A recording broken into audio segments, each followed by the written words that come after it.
Hi everyone. So obviously this is the second of the live sessions. There was a few different points to cover, but I think a couple of people had asked about comfort drinking, and a couple of other people had asked about how to avoid relapse. So I thought what I would do instead of sort of covering off bits and pieces is to sort of cover off a substantial topic on each one. So what I'll do, because I think it works fairly well, on this session I'm going to cover off, hopefully in sort of 20 minutes or so, um, the basic physiology behind drinking, which I kind of feel like a bit of a stuck record with this because I seem to be saying it over and over again, but it's kind of a basic concept and I think it's useful to go through it. Um, and then what we'll do is next week I'll talk about how to avoid relapse, which feeds into some of the psychological processes and craving. So this week we'll be dealing with the sort of the chemical and physiological side, and next week we'll deal with more the psychological side and the cravings and avoiding relapse. So, and apologies for those who are familiar with the books because this is going to be sort of fairly basic stuff. But as I say, I think it's fairly key, and I think it's probably worth going over it again. So, when we're looking at what alcohol does to our mind, we're looking at two things. We're looking at the nature of alcohol and the nature of the human mind. So, the human mind, it creates and excretes its own drugs, chemicals, and hormones. Okay, and a lot of these you will have heard about, like endorphins and dopamine and adrenaline and all the rest of it. These are things that your brain creates itself and puts into your system. They keep us alive and ticking over. Without them, we just couldn't exist. Human understanding of this is very much in its infancy, and we don't yet have a complete list of all these different chemicals, drugs, and hormones. Much less do we understand how they all interact with each other, because they all sort of interplay with one another and create this very delicate balancing act. And this is often referred to as what's called homeostasis. Now, homeostasis is just what I've just described. It's a very delicate chemical balancing act that is going on within your body. And the human brain works to maintain that balance. Okay, so that's the key concept for the human brain. Um, then we look at alcohol. Now, alcohol is a chemical depressant. Okay, and when I use the term depressant, I'm using it in its chemical sense as something that inhibits or reduces nerve activity. Okay, so when you drink, you feel slightly more relaxed and slightly calmer than you did before. Okay, and that's the basic physiology behind comfort drinking. Because if you're feeling anxious or afraid or upset, alcohol will anaesthetise those feelings and make you feel comforted. Okay, so that's the basic.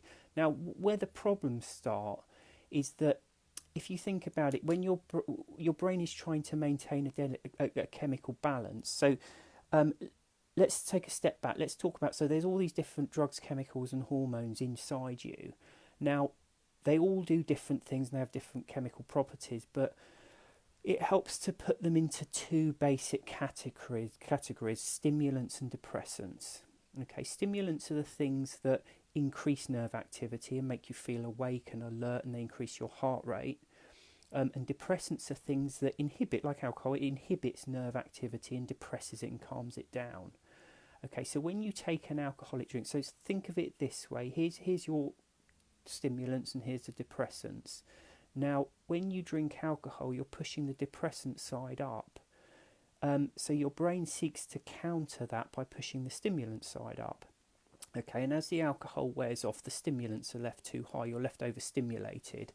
And that's basically what anxiety is, or anxiety that you get after you've been drinking. All it is that you've put in a depressant, your brain has tried to counter that by pushing up the stimulants, and as the alcohol's worn off, you're left overly stimulated. Okay, and that's anxiety and depression. It's also why you get, when people drink a lot, they get the shakes. It's that overstimulation. It's like drinking far too much coffee. Okay, so when you're drinking, it takes anything between 24 to 48 hours for these excess stimulants to leave your system. Okay, and during that period, you're left overly anxious and possibly depressed, depending on how much you've drunk before. It's not a particularly pleasant feeling, but it's a similar thing you get to if you drink far too much caffeine and you feel very kind of on edge. Okay, so when you're drinking regularly, you never quite rid yourself of those excess stimulants. You're just drinking more to anaesthetise them. So when I go back to what I was saying before, that drinking will anaesthetise feelings of anxiety, when you're drinking regularly, the vast majority of that anxiety comes from the previous drinking. And that's the cycle that regular drinkers get stuck into. They drink of, say, for example, of an evening. So during the night and the next day, the alcohol wears off and they're left overly anxious. And then the following evening, they're drinking again to rid themselves of that previous anxiety. And it just gets worse and worse and worse. It's an ongoing battle, if you like, to try and counteract the previous drinking. Just remember, for every action, there's an equal and positive reaction. Whatever you get from alcohol, whatever comfort you get from it, you then have an increased period of anxiety afterwards when the drink wears off. Okay, so that's the very basic mechanism for it. That also explains to a degree why it's so difficult to moderate or just have one or two, because if you take an alcoholic drink, you're given a level of comfort, but as it wears off, you're giving a corresponding feeling of anxiety. So you then need another drink to get rid of that anxiety. So you're constantly having to drink to keep yourself at a level of comfort.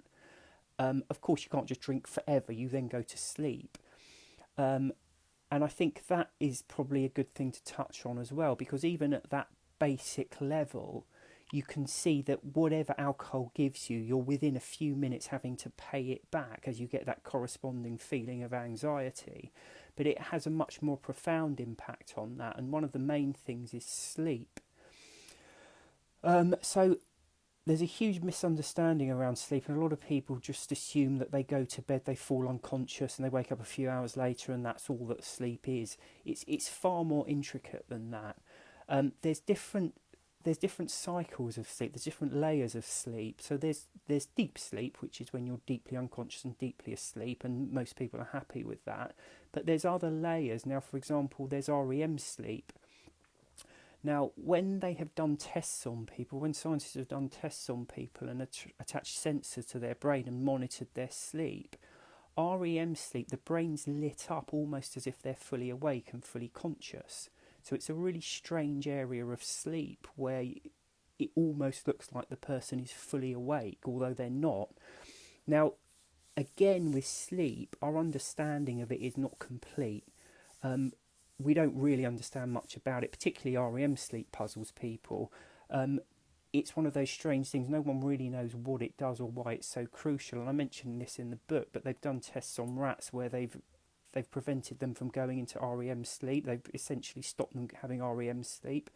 And within a few weeks, it's killed them. So it's extremely crucial, this REM sleep. So again, if you think at the very deepest level of sleep, you've got deep sleep, and then right up at the top, almost into full consciousness, you've got REM sleep.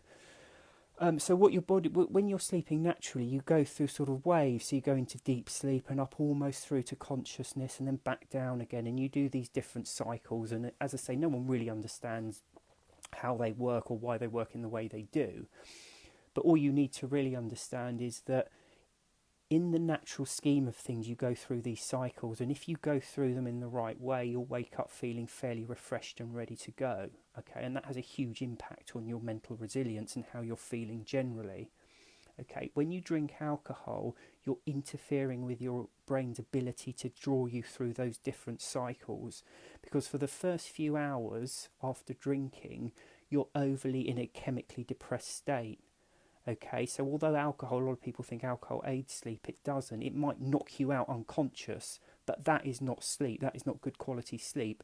So for the first 4 or 5 hours, you're overly chemically depressed, so your brain can't get you into those higher levels of sleep like REM sleep. Okay, so you're not getting the sleep you need. Now, after usually about 4 or 5 hours, the stimulants and the depressants, so the alcohols come down enough that the stimulants are holding sway, And that's why a lot of people wake up after about 4 or 5 hours after they've stopped drinking and gone to bed, feeling extremely anxious. So that's why people wake up 3 or 4 in the morning, unable to get back to sleep and feeling very anxious. It's just basically the alcohol withdrawal. Okay, so in the first part of the night, you have a very poor quality sleep because you can't get the REM sleep or the higher levels of consciousness sleep. And then for the latter part of the night, mostly people don't sleep at all. Or if they do, it's more like kind of dozing and just drifting in and out of consciousness. You don't get any cycles at all. So that has a huge impact as well. And don't forget that's going to have a huge impact on your mental health. Because, I mean, if you think about it, if you need, for example, 8 hours good quality sleep to be at your best, and say, I don't know, you sleep from 11 at night until 7 in the morning, these are just examples.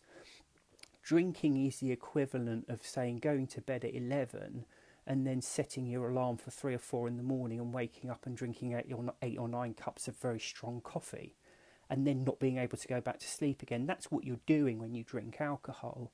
Now, the effect after one day is going to be pretty profound, but imagine if you're a regular drinker and you're doing that for 6, 7, 8, 9, 10 years, it's going to have a massive effect on how you feel day to day. It makes you feel lethargic, it makes you feel grumpy, it makes you feel nervous, it makes you feel out of sorts. Basically, it erodes your mental resilience. Okay, so that's another way it impacts it, which is why those daily drinks become so crucial, because not only are you negating the anxiety caused by the previous drinking, you're also negating or anaesthetising that constant feeling of tiredness and exhaustion. There's another point, just check how we're doing for time. I'll probably try and wrap up shortly. There's another point here as well, because alcohol greatly accelerates your heart rate.